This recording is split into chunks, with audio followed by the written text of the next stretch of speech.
This is Pennsylvania Inside Out on WPSU TV. Here's tonight's host, Patty Satalia. Good evening. Coming up on Pennsylvania Inside Out, an extended conversation with Pat Buchanan. In 2000, he made his third bid for president, and although he has said that he's not going to run in 2008, there is a movement to draft him into the Republican primary. We had the opportunity to talk with Buchanan before his recent debate at Penn State with Nadine Strawson, the president of the American Civil Liberties Union. You're here at Penn State as a guest speaker for the Distinguished Speaker Series with Nadine Strawson, who is the president of the ACLU. You'll be debating this evening about challenges to civil liberties in a post-9/11 world, something you've done before with Nadine. Probably at 4 or 5 colleges and universities, yes, we have, and I get along with Nadine very well off stage. Despite your differences. Yes, we do. Yeah. Now, 9/11 changed us in ways that are still unfolding and in ways that make us more like the rest of the world than ever before. Homeland security, it's not just a new term, vocabulary term. I'd like you to answer, should Americans be willing to trade off civil liberties and personal freedoms for a greater sense of security? Well, there's no question that in wartime, some freedoms give way, and obviously in wartime young men are drafted and sent into combat and killed, and they give up all their freedoms. But look, we do want to fight this war on terror and maintain maximum liberties at home, because mostly what wars are about are preserving the way of life we have, and liberty and freedom are integral to that life. So what we're going to debate tonight, I think, is what the United States can do and cannot do when you're dealing with someone like Khalid Sheikh Mohammed, who is not a soldier in war so much as he is a murderer and a terrorist who targets innocent civilians. Can you only ask him his name, rank, and serial number, or can you pressure him to get information to stop terrorist acts like, for example, blowing up airliners over the Atlantic? So it's a very, very tough issue, but we got to address it. We want to be a humane and honorable nation. At the same time, we want to keep our people safe flying on airliners and going to work at the Trade Center. You mentioned safety, and of course Americans, what they want is to actually be safer. Are they safer? Of course, this is something that's in the national news right now because of the National Intelligence Estimate, which was leaked. Well, I'm afraid I have to agree with the National Intelligence Estimate in this sense.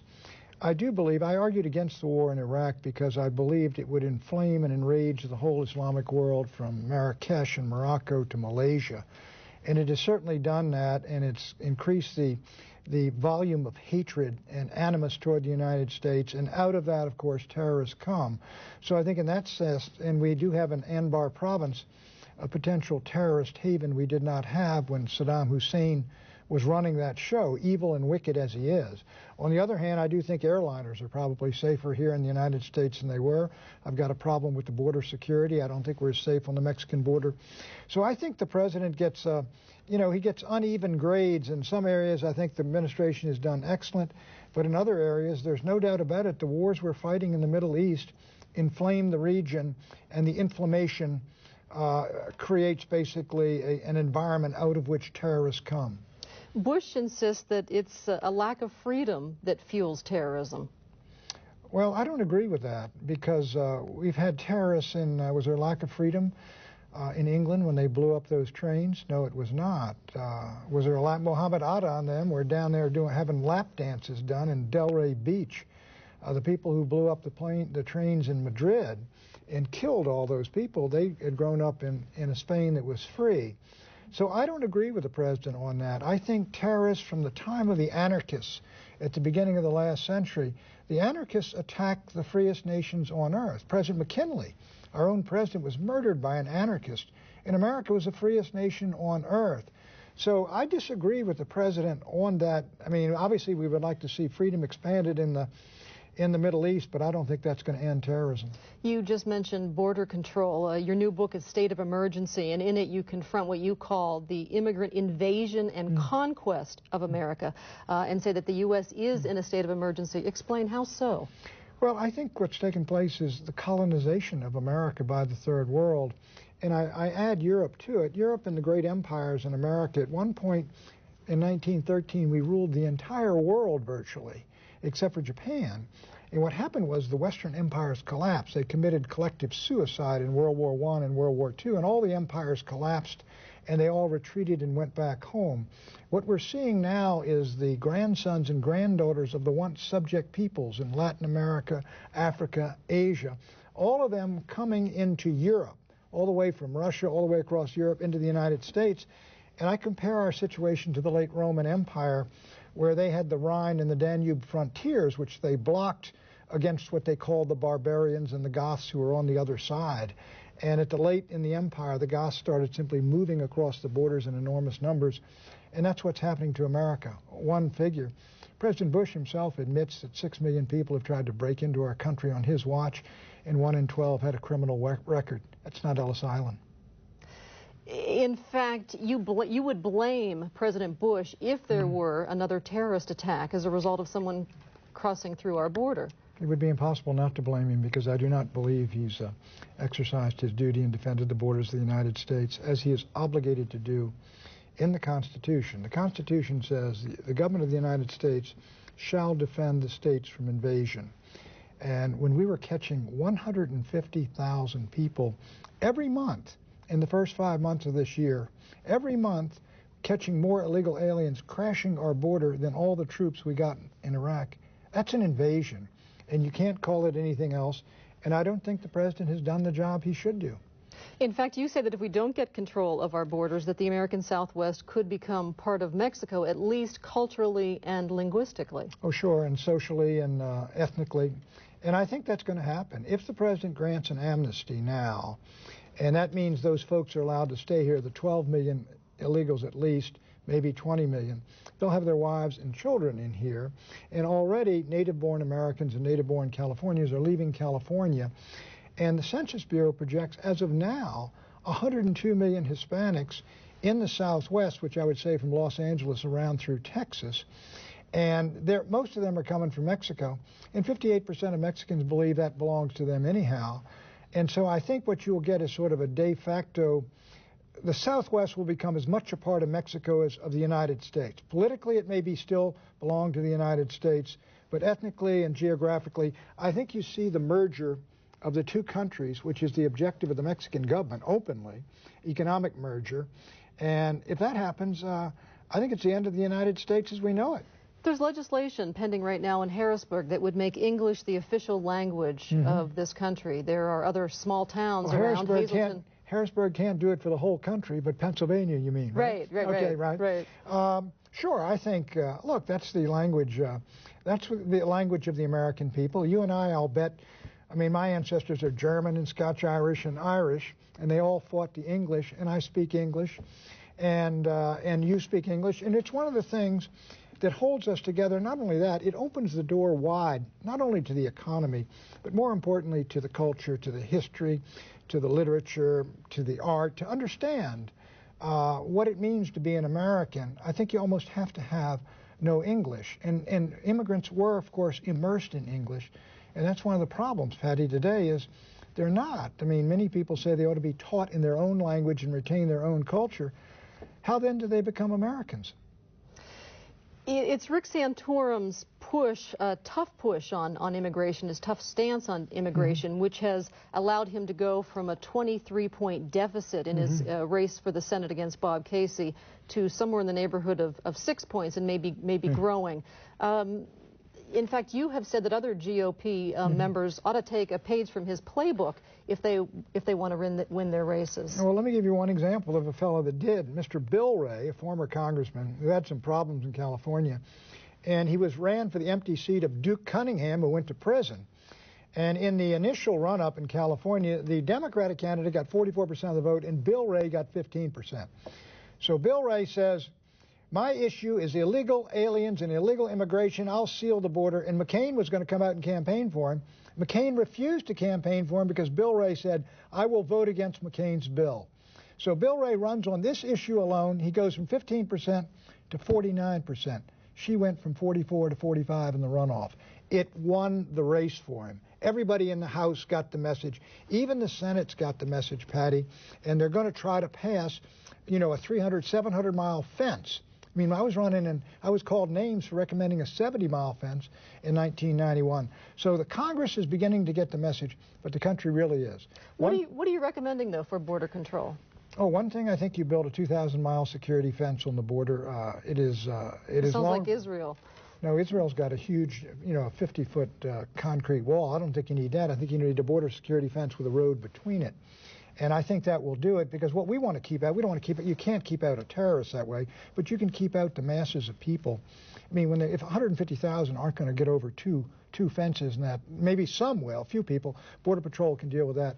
Then you get some of these businessmen that hire them, frankly, make them do the perp walk, hold them up to public ridicule, put an orange jumpsuit on them, and send them down to the border to mix concrete for the Buchanan fence. Do you think Santorum's tough stance is going to be enough for him to win this election? I don't know. He's got a very rough race up here in Pennsylvania, and it's a rough year for Republicans, and he's controversial. He's a very conservative senator. And personally, I would like to see Santorum win, and he's had a tough time, and I think he's about 6 to 10 points behind. He's a good finisher. I think he did an excellent job in that Meet the Press debate with Bob Casey, whose father I really admired, incidentally. But I think that Santorum clearly won that debate hands down, and the more debates there are, the better Rick Santorum will do. I'm with Imus on this one. Okay. You, Nadine Strawson, with whom you'll be debating this evening, she says that non-citizens, including illegal aliens or undocumented immigrants, do have constitutional rights, and that this is clear without any room for debate in the Constitution. It's in the 14th Amendment, in the Due Process Clause, it's in the Equal Protection Clause. You disagree with her on that? Sure I do. An illegal alien, you can grab him and send him home. You can't grab me and send me back to Ireland or wherever we came from. No, I mean, that is a preposterous statement. And look, I think what Nadine ought to really focus on, just yesterday, a police officer in Houston, an American, picked up an illegal alien who we find out had been deported and snuck back in the country, and arrested him, and the individual pulled out a gun and shot the police officer 4 times in the head. Now, that officer is dead, and that police force is grieving, and his family will never see him again, because we're not enforcing the laws of the United States of America. Now, I talked to... Should he have a trial? Oh, I think he should have a trial, and he ought to be executed. And I think in Texas he probably will be. But the point is, he was deported, and he came back, and Houston is a sanctuary city, and you are not allowed to pick him up on the street. If a cop recognized him and said, look, we deported that clown, and that guy's back here illegally, let's pick him up and take him in and see if he broke back in. You're not allowed to do that, because they got sanctuary cities where these people capitulate to these ethnic lobbies, and they say, the cops, you are not allowed to turn anybody into the new INS that's called ICE, and you can't ask them whether they're illegal, their status, unless they've been arrested for a felony or something like that. So what we're doing is we're tying the hands of our own police. And as I said, President Bush says 1 in 12 illegal aliens has a criminal record. Now, everybody agrees, 12 million here. That means we got 1 million people in our country with criminal records. That is the equal of 50 Army divisions of 20,000 men walking around here, raping, robbing, molesting kids, burglarizing things, vandalizing things. And they're here because the government of the United States will not enforce the laws of the United States. And if I sound exercised about it, I get that way. Even Bush, though, referred to the Minutemen on the border as vigilantes. Mm-hmm. Yes, he did. And the governor of New Mexico, Bill Richardson, liberal Democrat, said, no, they're not vigilantes, they're patriots. I know some of those guys. You know what they do? They're retired, a lot of those folks. They volunteer, they go down the border, they sit on the border with their binoculars. They're not armed, they don't carry guns, and they sit there and they don't allow them to carry guns. And when they see a bunch of people breaking into our country, they call the Border Patrol. They are a neighborhood watch for America. And President Bush should withdraw that slur on these folks. I know many of them, they're good people, and they're retired folks. They're ladies down there with their binoculars watching the border. I mean, what is wrong with that? But democracy is not a quiet business. Even Thomas Jefferson said that dissent is the highest form of patriotism, and I'm wondering how you would define patriotism. Patriotism is love of country. and love of your countrymen to the point where you're willing to give your life for them. It's basically love of love of the fatherland, love of the homeland. That's what it is. That's what holds a country together. And let me ask, are they American patriots if they march 500,000 strong under Mexican flags in Los Angeles? You said that the greatest risk to civil liberties lies in endless war, and I'm wondering if you see some... I didn't say it. Madison said it. Madison said wars are the death of republics. And that's right. Look, the longer you're at war, the more that you infringe upon civil liberties to protect a community. Look, we know it. Look what happened in Britain. They suspended all the civil liberties and also even elections. And I'm going to talk about that tonight. I use examples of what is done in wartime. Lincoln suspended habeas corpus, locked up 15,000 people without trial, shut down an election in Maryland, tried to arrest the Chief Justice of the United States, closed newspapers, allowed Sherman to go on these wild marches, burning and looting, committing war crimes, all these things to keep the Union together and to liberate at the end of the war the slaves. Were they justified? That's what we did in our wars. Can war, in your opinion, bring democracy to the world? No, I don't think so. There's no doubt that the United States liberated Europe and liberated Japan, and we smashed Germany and Japan, and they subsequently became democratic. But prior to Hitler, and even Hitler came to power democratically, prior to that, the German government had been democratic, the Weimar Republic. The Japanese had been democratic, moving in the direction they modeled themselves on the West, but they were taken over by warlords during the 1930s. So they had a history of democracy. So when we smashed the Nazi regime and imperialist Japan, the default position was democracy. The default position in Iraq had democracy. They haven't had democracy in thousands of years. Now, in your State of Emergency book, you say that the American media contributes to, quote, an unnecessary war. You're talking about movies, books, pop culture, basically, that is exported to other worlds. And you say it's as much a poison as narcotics were that the Royal Navy fed to the Chinese during the Opium Wars. Well, there's no question about it that I think American culture, popular culture, which used to be magnificent, I think, in the 1950s. You look at the movies, and even rock and roll was benign compared to what it is now. I think a lot of our culture is really toxic. It is poisonous.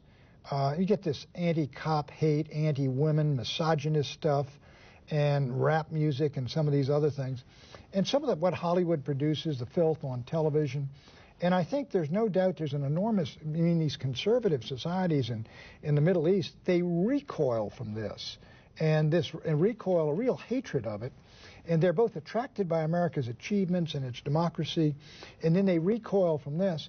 And so that is really, there's not much we can do about it because we're a free society and we got to tolerate pornography and all manner of other things. But what is the biggest moneymaker on the internet is pornography, the society's got a problem.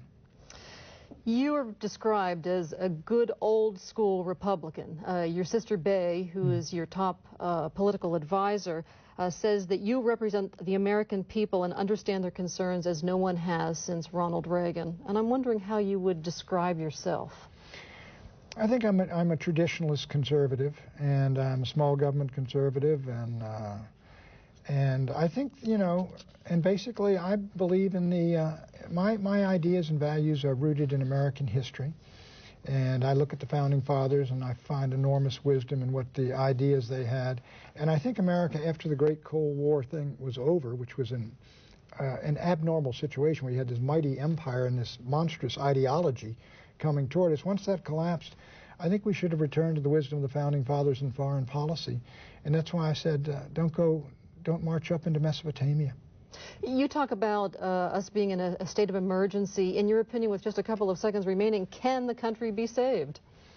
A fellow like me who wrote a book titled Death of the West is probably not a great optimist. To ask that. But you can't be sanguine about Western civilization over the long haul. I mean, what did Toynbee say? Civilizations die by suicide, not by murder. And we seem to be doing the suicide number. All right. Thanks so much for talking with us. Sure.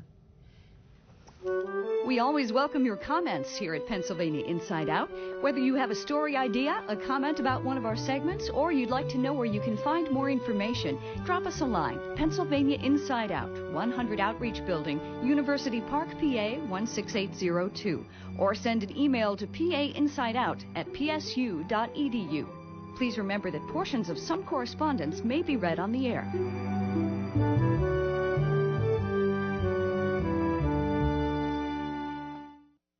And we'd like to remind you that the WPSU Mr. Rogers Neighborhood Sweater Drive has started, and we're asking folks to donate new or gently used sweaters to be distributed to our neighbors who need them. We say goodnight tonight with a spotlight on music from Penn State and a partial list of some of the drop-off locations throughout the area. Stay tuned for Weather World. For all of us here at WPSU, have a good night.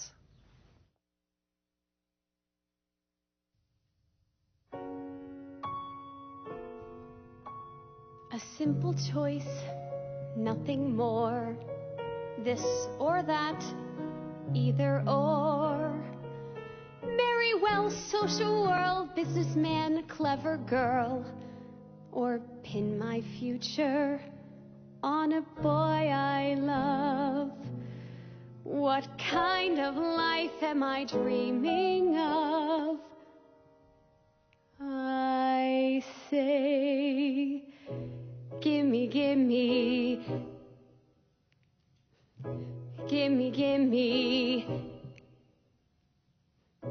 gimme, gimme, that thing called love.